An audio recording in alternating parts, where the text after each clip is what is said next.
morning. So good morning, everybody. Good This is morning. me, Natalie Elliott, and the staff of Atlanta Sex Therapy. And today we're going to talk about how anxiety and depression affects your sex life or will affect your sex life with that. And then hopefully we'll have time to talk about just some simple things to do to help with that. So let's just jump in. And Joe, I know you've already said how you're doing today to me, but tell the world how you doing today. I am doing great. Like I told Natalie, hi everybody, hi world. Like I told Natalie when we started, it was Monday and now it's Friday, but I am running with it. I am walking with it. So it's Yeah. not ahead of me. So how's that? All right. And Sherry, I love that sunshine that's coming in through your window. That's fabulous. Thank you, thank you. Look, Yeah. me and you noticed it at the same time. I want to grab it in a little bit more. All right. And you feeling good today? You're looking great. Well, Hmm. thanks. Mhm. Yeah, today, even though it's Friday, Joe, it feels like Monday to me. Yeah. I think Mhm. every day this week has felt like Monday or Thursday. It's weird. Like the beginning of the week or the week was almost ending. It's kind of strange. Mhm. Mhm. I think for me, I'm still on. It took me a while to get back from holiday break, like, so I don't really think I actually clicked in. Okay, I'm back at work until yesterday. Right. Like Thursday, I was like, okay, it's time for me to start working again. So, all Hmm. right. So, anxiety and depression. Mm. Sharon, what have you noticed with anxiety and depression and how it affects people's sex lives? Okay, so I think that what I have noticed mostly, Mm-hmm. and I hope people don't get upset with me, is that it can be scapegoated sometimes as a reason Ooh, not to participate in sex. girl, tell the truth, shame the devil. Get out there, tell it all. It's not that your anxiety and depression doesn't influence some of your daily habit or interrupt your daily routines of life, but don't let it become a scapegoat as Mm-hmm. to why you don't participate in Mm-hmm. anything, Mm-hmm. especially sex, because Mm-hmm. anxiety and depression don't have to influence all areas of your life. That's very true. That's very Hmm. true. All right. What are some things? Because as you say that, I know you have specifically worked with somebody who has had anxiety and or depression. What are some tips you usually give them or tell them to do? Okay, so the tip that has been working lately for most of my clients is Mm-hmm. plan their time for depression and anxiety. Say more about that. I love when you talk about that stuff. Hmm. Like Yeah. I And do. I it's think that because I working, think that's just a working, good. working Yeah. on a whole nother level of working. Mm-hmm. So we plan out the depression and anxiety. So I have two sets of people who do that. Some people really Mm-hmm. do plan out and they'll journal it. And some people say, I didn't really have time for that. So what I did was I made myself breakfast, took a shower, and played some music. So the thing is planning it out. And on Mm-hmm. top of planning it out, sometimes that's not enough. Just plan your days where you don't do anything. And so in a couple relationship, I usually ask whichever partner's not suffering with the anxiety and depression, what is it that you can live without this day that they have I'm not doing anything today and I am just going to marry my anxiety and depression on Tuesdays. And so what they do is come up with a list of must-haves that has to happen and things Mm-hmm. that don't. And what I've been hearing back is, okay, we back in the bed, even if it's little things like we Mm-hmm. spoon, we held hands, and Mm-hmm. sometimes it can actually happen on the very day that they were supposed to be planning not to do nothing. But what it does, it take the fear and anxiety and edge off of saying I'm obligated to make these things happen because everybody already know on Tuesday, I'm not doing anything. So Yes. in some way, it decreases the pressure. So Mm-hmm. that's what I hear a lot because I know that I'm having to do these things. I feel so much pressure and it just increases my feelings of depression and anxiety to a Mm-hmm. point that I just shut down and do nothing. Right. Mm. Right. But if everybody knows that you don't have to do anything, then you're not pressured to do anything. And then the opposite happens. Then they do Mm-hmm. things. Mm-hmm. Hmm. It's amazing what taking pressure off of a situation does. Like, and the example that I just always think of is We don't want anybody to sell us anything, like no soliciting, don't sell me anything, because it's pressure. But we love to go shopping, which is freedom, right? And you try to sell me that necklace, I don't know if I want it, but I love to go shopping for jewelry. And so that's what like creating a do nothing day does, just takes that pressure away. So good morning, Jessica. Good morning. I'm good. How are you all? I'm doing good. We're going to throw you in the deep end. Sure. And so we're talking about how anxiety and depression affects a sex life. What have you noticed? I think there's a lot of with depression and anxiety from the person who is lower desire in that they can get really critical of their partner and like, don't touch me like that, I don't like this, like there's a lot of negativity, whereas the partner who is trying to initiate gets very discouraged, and then it's like, well, clearly you're not interested, you're not even wanting, you know. And so it's one of those things that like being able to realize, okay, consent is still important. Like, I don't want this now, but to be like, oh, okay, I really don't like when you know, poke me in the butt or pinch my butt or whatever. Like, but I love when you wrap your arms around me when I'm at the sink doing dishes, whatever. So being able to have that substitute, whatever, of like, hey, I'm not a big fan of this, but you can do this, because then that gives the other partner an avenue. Yeah. Something to do versus just feeling very shut down and defeated. Yeah. All right. So that's a great tip. Thank you. And that, I think, not just anxiety and depression clients, but like everybody needs to use that in a partnered relationship. I can't do this right now, or this doesn't feel good for me right now, or this isn't working for me right now, but this will work. And that's so much better than just shutting a person down with a no. Because when you shut people down with a no, adult or child, then they feel like they don't know what to do. They don't know how to make you happy. They don't know how to please you. They don't know what's right. They just know what they can't do. And so such a huge part of it is telling them what they can do. So great.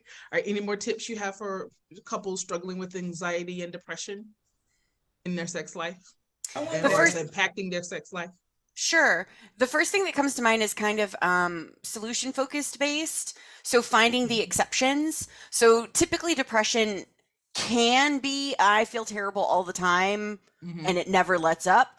But oftentimes there can be like, in the mornings I feel really terrible, but around lunchtime it starts to ease. So like looking for those exceptions, like, oh, okay, I know that even though I am still 100% in depression, the afternoons are a little bit better. So like, let's plan some partner time or intimacy time when it's a little bit better, maybe out in the sunshine, you know, where that helps getting, you know, that vitamin D and that, you know, feeling like it's, especially in a seasonal affective disorder type situation where like the lack of sunshine is feeling very dark and depressing. So yeah, again, looking for the exceptions and looking, like, because it typically isn't always at a 10. Correct. Yeah. Yeah. Thank you. You're All welcome. right, Joe, are you hearing anything about anxiety and depression on the phone? Well, yeah, and it actually is manifesting in a different way. I heard something really, really wonderful this week, and excuse me, it had to do with a couple that instead of them saying, okay, when I get anxious or depressed, I'm going to divorce. Instead, and this is kind of like a twofold, it went to, I want to get the best help that I can so we can make it better. So what this person was doing is when they get anxious, they go and do things to keep from stepping out of the marriage.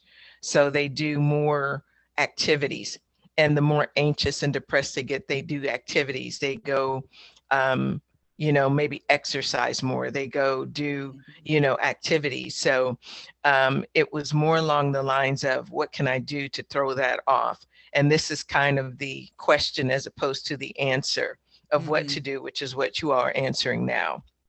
So that's what I saw this week is how to, the different ways that people are using to address that, and they don't know the how. They don't know what it is to do. So that's what I'm seeing on this end is, and we're answering it now on that end with the therapist. Right. So it was just interesting to see what the good part for me is that they didn't say, I'm getting a divorce, I'm getting out. I want to know how I can please my partner and what I can do to resolve this. Mm-hmm. And that the anxiety came out in that way of trying to get therapy and not knowing, the how. Mm-hmm. Mm-hmm. So that was good for me to hear, as Yeah. opposed to somebody always coming in and it's a what, if you don't do this, I'm going to stop it now. So Right. that was good for me. Mm-hmm. And that was more the wave this week than I'm ready to get out, if you Yeah. don't do this or else. Yeah. That's so Mhm. that's so good. I think what I Mhm. want couples to know most about anxiety and depression is that it is in from a partnered relationship. I want you to treat it like a disease, like a chronic illness or something that somebody may have that may flare up at times and then maybe perfectly fine at times. And for the couple to tackle it and address it as a team. Mhm. Okay. And knowing that at this point we may need to go to a good enough model. Okay, what's good enough? Because at the end of the flare up of the anxiety or depression, um, you still want a relationship. like Mhm. you're still gonna want a relationship and to be part of something, a unit, a family unit. You're still there. And so if I'm having a flare up, what together can we do as a team that'll keep us intact until the flare up is over with that? And then also knowing how to manage your anxiety and depression. And so I'm not hearing it as much, but for a while, it sounded like people were just like, I'm depressed and that's it. Like, I have anxiety and that's it. Like, no, no, no, wait a minute. Just accept Right. No, no, no. This is something we work with. This is something we learn how to navigate with. This is something that, yes, it can flare up, but it should be well managed the majority of the time. And learning the basic things to do to manage it well. And so as an individual, whether you have anxiety or depression, um, you want to manage it well. So basic things, usually exercise helps anxiety a lot, and depression usually helps with exercise. Like, so having a consistent exercise routine where you're getting the blood flowing, you're getting the body moving, and that's going to bring stress and anxiety down, and it's going to have you feel better, bring those positive endorphins up. Having friends, a social circle, like things to do with anxiety, is going to help you get your mind off of all of those things that you're worried about. The same thing with depression. It's going to help you get your mind off all of those things you're worried about. Then you'll get to feel people like you and love you and want to be in communication with you, which is going to work. Having a purpose, having something larger than yourself that you're working on, that's something that's going to help with anxiety and depression. It's really hard to be worried about the end of the world if you're volunteering at the local clinic and you have a puppy in your arms. Or you're stopping by the hospital to kind of visit the sick and the shut in, and you're concentrating on them for 30 minutes and just having a good conversation with them. So all of these things are like practical things you can do in your life and figuring it out. I was just joking with a couple of my clients, because they're like, what we have figured out is that therapy helps me manage with that.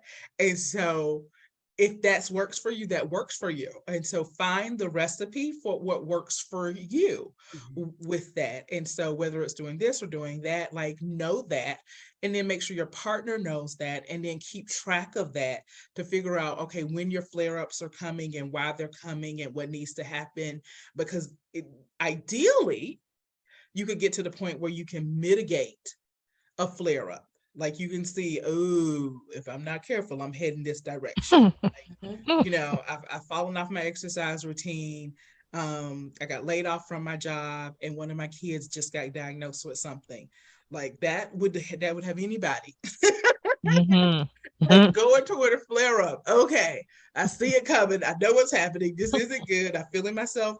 Me and my friends call it falling into the abyss. And Mhm. so, what do I need to do? Okay, let me plan a phone call with my friends and hang out with them. Let me make sure I'm getting back on my exercise routine.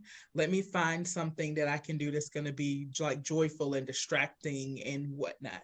And so, like, making sure you have those factors like in place with that. Like that is the way to do it. And it does have to, it's an active process of taking care of yourself. Just as if you were a diabetic, it's an active process of like, let me make sure I'm eating and doing well and taking care of myself. Same thing with anxiety and depression. Okay, I feel like I said a lot. Who wants to jump in Oh, and I say anything can. on that was that? good. That was good. All right, And who it, said I it can? yeah, Okay, that was Jessica, good. go. Sure. So I think along the lines in figuring out what works for you, one of the things that I've heard that works for me and is also I've heard working for other people is especially when you get in that anxiety doom cycle, like that, Mm-hmm. oh God, okay. So getting out of your head. So Mm-hmm. like I have games on my phone that Mm-hmm. I have to think about because it is problem solving, but it's Yes. not so much thought that like it's another worry or it's more Mm-hmm. stress. Mm-hmm. And so it helps get me out of that like emotional Mm-hmm. response Mm-hmm.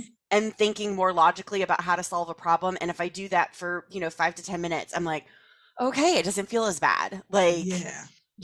it's a way to Yeah. kind of reset or emotionally regulate, I guess, to a certain extent of kind of getting back to that, getting out of Mm-hmm. that doom spiral.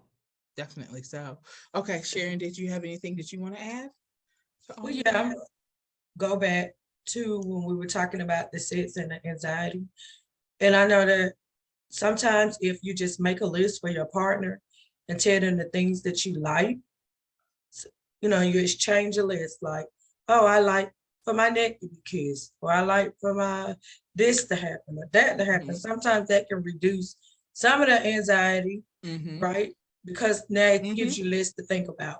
So when you hook up in the bed, you already know what each other likes, what's the go-to spots, and it gives you Mm-hmm. lists to think about. Then I Mm-hmm. wanted to say something about being present. Sounds like kind of like what y'all were talking about, Yeah. as far as your emotions and regulating your emotions. I know sometimes when I have my clients on telehealth and they just all over the place, sometimes I just direct them to sort of like take off their shoes and rub their feet up against the carpet. And I say, wait, it sounds like you need to go get you a drink of water. And we'll talk Mm-hmm. about the water for a little bit and how it Mm-hmm. feels. And I'll say, no, let's try this again. Because you Mm-hmm. have to be present, right? Because sometimes it's just going and going and going and going. And I'm like, this is just hello. Where are you? We've been on here 3 minutes. Are you really here?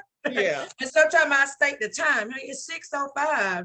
Are Mm-hmm. you really here at 6:05?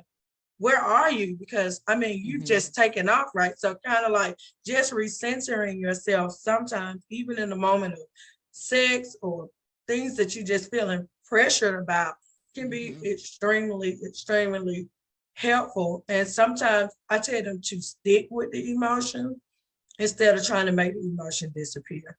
Ride it Yeah. out. Yeah. Ride that emotion out, because there's no guarantee, especially when you're dealing with anxiety and depression, that this Mm-hmm. emotion that gets you would ever disappear. So Mm-hmm. we're not going to count on it disappearing. We're going to Right. count on it being a part of you, Yeah. because I just believe somewhere intergenerationally and through the family system, that's why it's there anyway. Mm-hmm. Now, how are we going to ride this out and make it work? How are you Right. going to normalize that? Yes, Yeah. I understand what this emotion is. Mm-hmm. Why shouldn't I have these emotions once we figure out why it's there and why that trigger or whatever is there in the first place? Yeah, Mm-hmm. this is pretty normal considering my past, considering my circumstances. But what do I do next to respond Yes. different? What's my Yeah. next best step? And trying to say eliminate this emotion is not the next best step. Right. It's Yeah. just not. No, that's excellent. Yeah. So Mhm. what do I do next? Mm-hmm. How do I start to embrace it, show it honor in a way that, I'm not saying, yeah, I'm gonna just keep acting this way, but in a way that I can say, yeah, but I can think about something different to do next. Mm-hmm. Mm-hmm. Mm-hmm. And That's so so good. Yeah. Practical. I love when I'm in therapy and a person like tells me all of these things and they're just like, I don't know why I'm upset. Okay, it makes complete sense. Like based on everything you just said, you should be upset. You should be depressed. You should be worried. You know, you just got finished telling me your mom has cancer, your husband lost his job, and your child got diagnosed with autism. Like that's three big things. You should not be functioning well. Yeah. And so let's just honor that this is sucking right now. That life sucks right now. Like this is hard. Like this is hard with that. And just kind of that relief, you know, because I think in society we see these people and they seem to be doing so great. Like I was looking for trends this morning on the internet, and Kanye and Kim, like divorce is final or something. And I gotta say, all of their pictures still look quite beautiful. Like, you know, they're talking about them being divorced, but they're showing pictures of them on the red carpet. And so it gives this idea, this illusion that even though it's a divorce and they're talking about raising their kids separately and how they're going to pay for college and everything and having these very hard conversations, I'm looking at these people look very, very beautiful, look very and not emotionally put together. Out of place. Right? Correct. And so I think because that continues to happen with social media and the news and everything, that when we are going through something and we don't look that perfect and put together, we feel like we're doing something wrong. We're less than. We're not validated with that. And so when I get to tell clients, no, you should be a mess. it just oh my God, it just relieves them, you know. And you're not alone, because it's a whole 1 million or 2 million people, right? And this very same space that's a mess too. You know, like new moms who just had a baby and their baby's 2 months old and they're just like, we're not having sex. Okay, you shouldn't be. You have a 2-month-old baby. Are you sleeping through the night? You're not sleeping through the night. Okay, you're tired. Sex is an active activity. So let's just calm down. Let's understand where we are. You're exactly where you're supposed to be. Now, what are the tools? What do we need to do? Figure out what's good enough. How do we put those good enough pieces in place? You know, kind of like, what's that one first small step you can take toward where you want to go, but also honoring that you're not there and you're not even supposed to be there right now. Like you're supposed to be sleeping at any point you can because you're tired. And that's not okay. only, yeah, and that's okay. It's okay. And that's okay. And so yeah. I just love giving people permission to be not okay. Because there's this idea that we should be okay and look beautiful every point in time, regardless of what's going on in the background. And that's just not true. Just not true at all. All right, so we're in the last 4 minutes. So final words. What are y'all thinking on final words? What do you want people want to know about their sex life with sex and depression? I mean, sex, anxiety, and depression. What do y'all want them to know? Final words, Jessica? The only thing that's coming to mind, which is kind of tangentially related, is I was talking with someone the other day about failure and how we as a society feel like failure is the end of the world. And I feel like that's so unhelpful in that if you're trying something new, there's a high probability that you're going to fail, and that's okay. Like you're taking a chance, you're taking a risk, and failure is a part of that, but that's not the end of the world. And so realizing that like the more you fail, the more you should get used to failing and it not being scary. So viewing it as like a practice activity that, look, I'm still alive. Like I still have my hat, like things are not radically changed. So I guess that would kind of be like, feel free to fail. Like I promise it'll be better than you think it will be. Yeah. All right, share your last thoughts. I guess my last thoughts would be just live and be free and don't make friends with all of these labels like anxiety, depression, and you know, just you can still be a whole person, and maybe sometimes you don't always have to make friends with them. You know, you can take them outside, or you know, you can do something to separate yourself. You don't have to say I am a person with anxiety. I am a person with depression. Yeah. You can, yeah, because almost like Jessica was saying earlier, it's times that those symptoms are not present. Yeah. Yeah. Definitely. So, all right, Joe, last thoughts. Last thoughts is, summary is that there was a call earlier this week, and the person just said, I don't know how to articulate what it is I need to articulate. Mm. Mm. And I said, that's good. You're good with that. And we help. We just dug through that. And so when you get to that point and you don't know how to articulate or pull it together or know what you want, that's the time to give us a call. This is like a help thing. So I just walked her through that. And it's okay not to know what it is that you're trying to articulate. You're Mm-hmm. okay, you're normal. Mm-hmm. And sometimes people call in and they have no idea. But the fact that you're being anxious, the fact that you're having some thoughts, um, is why you're calling in. So I know Mm-hmm. that was kind of round robin, but Mm-hmm. that's why we're here, Yeah. is to help you get to from point A to point B to point C, Yeah. to get you to a healthy place back in life, to reach your goals, to get you back to the point where you can articulate what it is that's going on in your Mm-hmm. life, whether it be anxiety or depression or whatever it is. Mm-hmm. So that's it. Just give us a call and we can help you get started and kind of Yeah. unravel some of that stuff for you. Yeah. I want couples to know, even individuals to know, nobody has a perfect life. Mm-mm. Everybody has problems. Like no matter what it is, like you're just not gonna get out of this thing with nothing. Like something's gonna happen, some type of problem, some type of issue. It may be medical, it may be mental, it may be financially, but it's like something. And so for couples and for everybody to take life on okay, this is my problem. This is like this is my plot of land. This is the cards that I was dealt. What's the best way for me to work with this? What's the best way for me to work with this? And so no, like, oh, woe is me, I can't believe, like, no, like, why me? But just okay.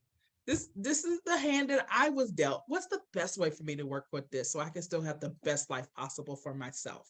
And if you can have that attitude with everything that comes toward a relationship, that comes at you at life, with that, like, just what's the best way for me to handle this, to get over this without any personal judgments or shame, like, you'll win every time. You'll win every time. You'll win every time. So okay, all right, ladies, thank you so much for your time, and people out there in the world, I hope this was helpful. All right, y'all have a great day. Bye. Right. I hope you enjoyed our content today. We are here at Atlanta Sex Therapy to serve. If you did like our content, please like, subscribe, and share it with a friend. Also, click the little bell so you can get notifications when we put new videos out. People don't know what sex therapists do, and we're trying to get the information out there and spread the word. So I'm going to ask you to send this to 3 people, because you never know who may be in need of more good information about sex. Thank you, and just have a wonderful day in life.